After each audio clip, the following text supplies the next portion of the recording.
आप सभी लोग आराम से बैठ जाइए। अपना ध्यान मेरी तरफ, मेरी ध्वनियों पर लगाइए। आज के इस शिविर में आप सभी का स्वागत है।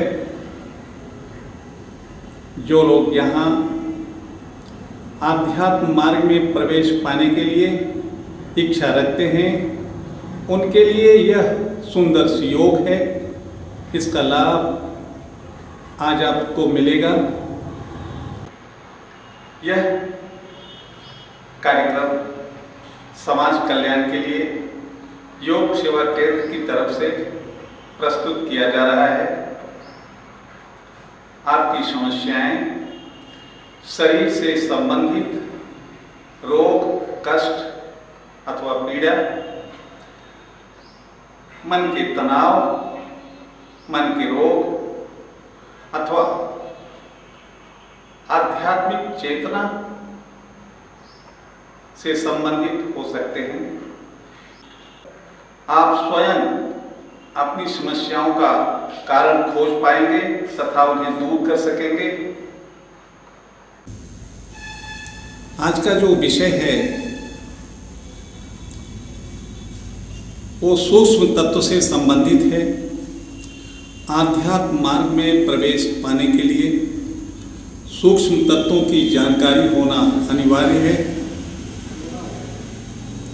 और इन सूक्ष्म तत्वों में मन एक ऐसा विषय है जिसके बारे में बहुत कम लोग जानते हैं। सुपर ईगो उच्च आदर्शों पर आधारित होता है, इसलिए इसको आदर्श अहम भी कहते हैं। सुपर ईगो को आदर्श अहम भी कहते हैं।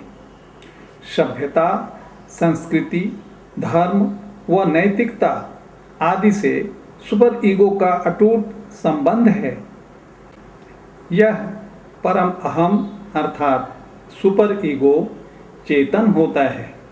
इस कारण से वास्तविकता को भी समझता है और उसके बावजूद भी नैतिकता को ही प्रश्रय देता है।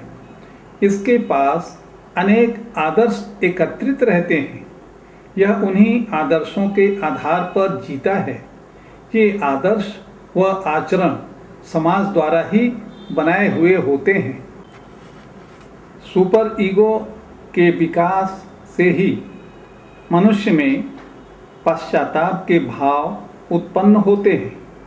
कभी कभी विकसित मनुष्य भी परिस्थितियों के वशीभूत होकर ईदन के कामुक आक्रोश को सह नहीं पाता और अनैतिक कार्य कर बैठता है, किंतु आक्रोश समाप्त होने पर अपने किए हुए कर्म पर पश्चाताप करता है और भविष्य में उसकी पुनरावृत्ति नहीं करने के लिए संकल्प धारण करता है तथा परमात्मा से क्षमा मांगता है।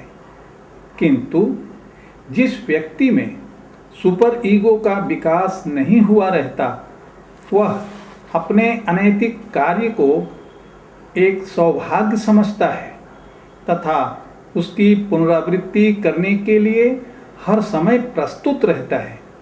वह भले बुरे के मध्य भेद को नहीं समझ पाता। इस कारण से अपनी भूल वह मानता ही नहीं है। वह तो प्लेजर प्रिंसिपल अर्थात सुख के सिद्धांत को मानता है और प्लेजर प्रिंसिपल का मनुष्य है। उसके मन में पश्चाताप कहाँ? वह पश्चाताप नहीं करता। यह द्वंद्व इदम और सुपर ईगो के मध्य आजीवन चलता रहता है। कभी इदम की विजय होती है तो कभी सुपर ईगो जीत जाता है। अहम दोनों की आवश्यकता समझकर समझौता कराता रहता है। इस प्रकार से मन का व्यापार चलता रहता है।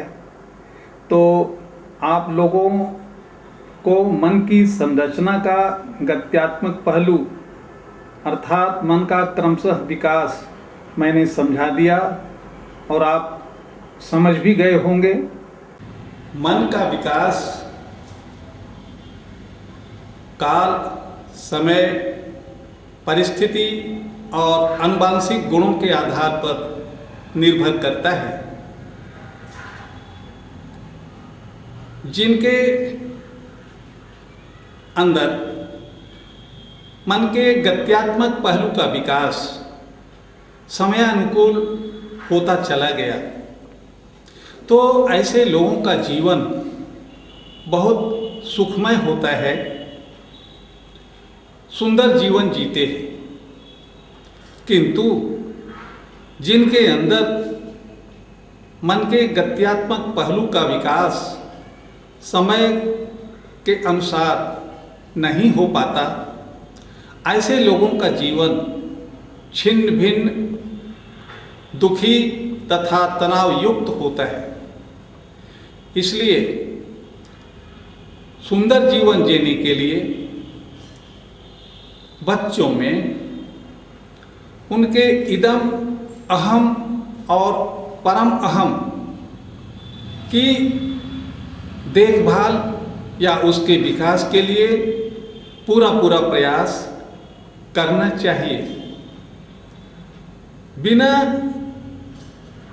गत्यात्मक विकास के कोई भी मनुष्य सुखी जीवन नहीं जी सकता और तनाव युक्त जीवन जीने से रोगों में फंसता है। इसलिए गत्यात्मक विकास हमारे सुंदर जीवन के लिए एक अनिवार्य विषय है और यह मन का गत्यात्मक विकास सूक्ष्म विद्या है जिसे हर मनुष्य नहीं जानता, किंतु व्यवहार से इसे जाना जा सकता है कि 7 वर्ष से पूर्व के बच्चों में इदम का विकास हो जाना चाहिए और अहम का विकास शुरू हो जाना चाहिए। 14 वर्ष की अवस्था के बाद परम अहम का विकास शुरू हो जाना चाहिए और अहम अपनी पूर्णावस्था पर पहुंच जाना चाहिए। इस प्रकार से यदि समय को ख्याल रखते हुए गत्यात्मक विकास हुआ है तो उस पुरुष का जीवन सुखी होगा। इसलिए आप लोग हमारी बात पर ध्यान दें और मेरी बात को समझें कि इसका मूल्य हमारे जीवन में क्यों है। विश्व के हर जीव का मन एक दूसरे से भिन्न होता है, इसलिए अपनी तुलना दूसरे से नहीं करनी चाहिए। मन के विकास के आधार पर मनुष्य की प्रगति निर्भर करती है। जन्म के साथ इदम आता है। 7 वर्ष बाद निराशा की स्थिति में वास्तविकता का ज्ञान होता है, जिसके फलस्वरूप अहम की उत्पत्ति होती है। वयस्क होने पर माता पिता अथवा गुरु के वाक्यों को मनुष्य उच्च आदर्श के रूप में ग्रहण करता है, जिसके परिणाम स्वरूप सुपर ईगो का जन्म होता है। यह मन का गत्यात्मक पहलू आपने समझा एवं जाना। इसके द्वारा मूल वृत्तियों से उत्पन्न संघर्षों का समाधान होता है। यह लाइफ एंड डेथ इंस्टिंक्ट दोनों का ही केंद्र है। जीवन और मृत्यु का यह केंद्र है। यह बहुत शक्तिशाली होता है। जैविक मानसिक शक्ति का यह मूल स्रोत है। इसके आधार पर मनुष्य के व्यक्तित्व का पता चलता है। अब आप मन की संरचना के विषय में पुनः याद करें। अभी मैंने आपको बतलाया था कि मन की संरचना दो पहलुओं से मिलकर हुई है। पहला पहलू है गत्यात्मक और दूसरा है स्थल रूप रेखीय। तो गत्यात्मक पहलू के विषय में मैंने आपको बताया, इसके अंदर मन का विकास होता है।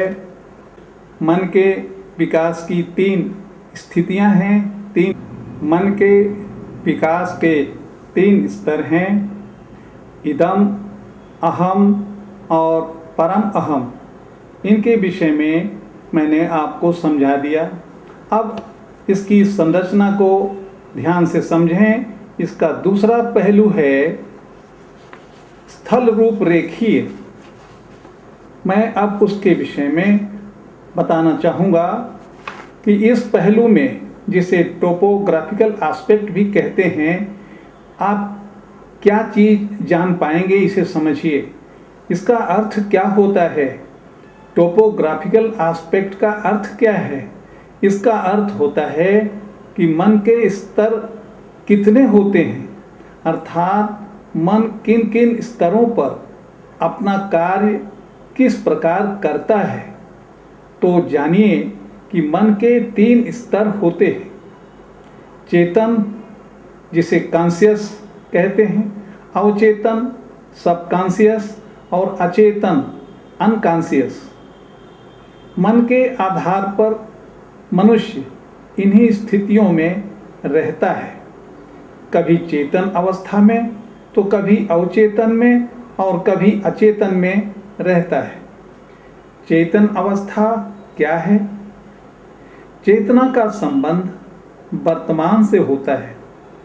यह मन का वह स्तर है जहाँ से हम अपने अतीत के अनुभव, नाम, तिथियाँ, परिस्थितियाँ, घटनाएं आदि स्मरण में लाते हैं। अवचेतन अवस्था क्या है? इस अवस्था में ऐसी इच्छाएं व विचार उत्पन्न होते हैं जिनका तात्कालिक ज्ञान व्यक्ति को नहीं होता, किंतु अंतर्निरीक्षण से उसका ज्ञान संभव है। अब तीसरा स्तर है अचेतन। यह अचेतन अवस्था क्या है? यह मन का सबसे बड़ा भाग है। चेतन की इच्छाएं बाद में अचेतन में चली जाती हैं। इन इच्छाओं में कुछ कमज़ोर इच्छाएं भी होती हैं जो दोबारा लौटकर चेतन में नहीं आती, अचेतन में ही रहती हैं। अचेतन मन में निहित विचार या इच्छाओं को व्यक्ति अपनी इच्छा अनुसार व्यक्त नहीं कर सकता। ये इच्छाएं स्वतः ही व्यक्त होती हैं। इन इच्छाओं की प्रकृति आदिम एवं शैशविक अर्थात प्रिमिटिव और इन्फेंटाइल होती हैं। इस कार्यक्रम को कल हम आगे भी बताएंगे कि इसके आगे क्या है। तब तक के लिए हरिओम।